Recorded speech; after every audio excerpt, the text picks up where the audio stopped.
Ал Орозбеков айыл аймагынын 2015-жылы туулган тургуну экени такталган. Бала жаракат алып Кадамжай шаардык ооруканасына кайрылган.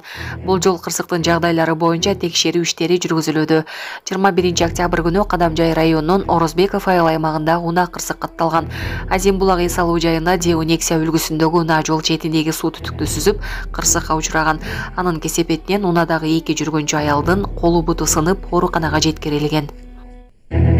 Кадамжайда айдоочу унааны башкара албай жол четине чыгып кеткен. Кадамжайдагы жол кырсыгынан 2 кыз жараат алган. Окуя боюнча милиция текшерүү иштерин жүргүзүүдө.